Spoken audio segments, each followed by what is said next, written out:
जो भी व्यक्ति ब्रह्मचर्य पालन कर रहे हैं उन्हें इस 24 साल के लड़के की कहानी को एक बार जरूर से सुनना चाहिए, क्योंकि इस लड़के ने अपनी ऊर्जा को बचाते हुए जो गलतियां की हैं वो हम नहीं चाहते कोई और करे। इन सब मिस्टेक्स के कारण भाई की हालत काफी बुरी है और ये एक नहीं लाखों लोगों की प्रॉब्लम है। जो भी हमारे मित्र इस बात को समझ लेंगे उनकी सेहत, काफी सारे पैसे और आने वाली जिंदगी बर्बाद होने से बच जाएगी। अभी जैसे ये साल खत्म होने वाला है तो हर कोई इस कहानी से रिलेट भी कर पाएगा। कहानी की शुरुआत में भाई कह रहे हैं कि साल 2022 के 364 दिन, जी हाँ 364 डेज तक तो मैंने अपनी एनर्जी को वेस्ट नहीं किया। मैं गलत चीजें तो देख लेता था लेकिन हस्तक्रिया नहीं करता था, और तब मुझे यही लग रहा था कि मैं कभी कभी एक्सरसाइज तो करता हूँ और एनर्जी को वेस्ट नहीं कर रहा, तो यही ब्रह्मचर्य है। मैं नहीं जानता था कि एनर्जी को जबरदस्ती रोके रखना कितना नुकसान कर सकता है। मैं पूरे साल भर ऊर्जा का दमन करता रहा, उसे दबाने की कोशिश की। ना ही मैंने प्राणायाम और योग किया और ना ही शुद्ध शाकाहारी भोजन लिया। बस एक भ्रम में जीता रहा कि एनर्जी तो कैसे भी करके बचा ले रहा हूँ। मेरे मन का अहंकार इसे एक बड़ा अचीवमेंट मान बैठा। अब आता है 31 दिसंबर का दिन। मैं अपने अश्लील दोस्तों के साथ पार्टी करके घर आया और जैसे ही मैंने मोबाइल खोला थोड़े ही देर में मेरे सामने कुछ गंदे गलत वीडियोस आने लगे।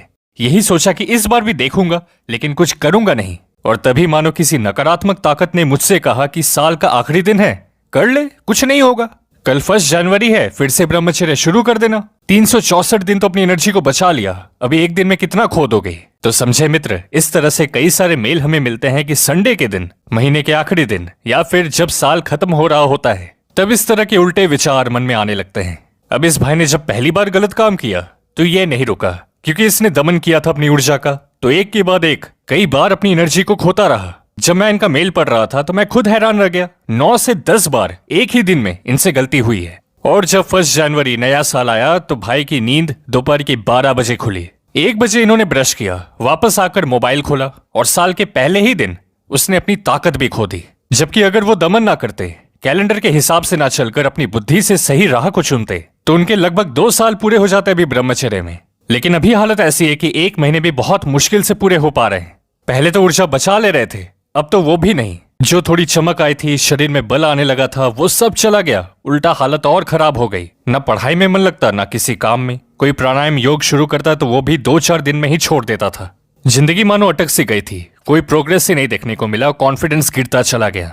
मैं हमेशा अपने शरीर और दिमाग को थका हुआ पाता। पहले से ज्यादा सर्दी बुखार होने लगा। छोटे छोटे काम भी पहाड़ जैसे लगने लगे। इतनी कम आयु में कमर दर्द और आंखें कमजोर होने लगी।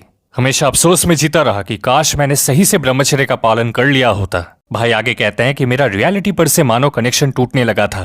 सुबह की शुरुआत और रात खत्म होने पर अश्लील चीजें ही देखा करता। मैंने साल भर में तरक्की के कई मौकों को खो दिया क्योंकि अंदर से इतना लो फील कर रहा था। लेकिन दोस्तों, कहानी के अंत में भाई एक बहुत ही अच्छी बात लिखते हैं कि मैं अब कैलेंडर के बदलने का वेट नहीं करूंगा। इससे अब मुझे अपनी लाइफस्टाइल बनाना है। अभी जितने भी दिन बाकी हैं दिसंबर में, इसमें मैं कोई गलती नहीं करूंगा ताकि नए साल में मैं सही माइंडसेट के साथ आगे बढ़ता रहूं। ये सूत्र हमेशा याद रखें, कभी पेशेंस नहीं खोना। अहंकार नहीं आना चाहिए कि मेरे में बहुत कंट्रोल है, बहुत ज्ञान है और ऊर्जा को बचा रहे हैं, बहुत अच्छी बात है, लेकिन इसे रूपांतरित भी करना है।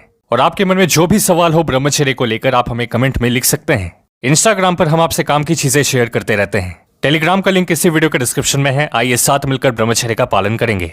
देखिए मित्र,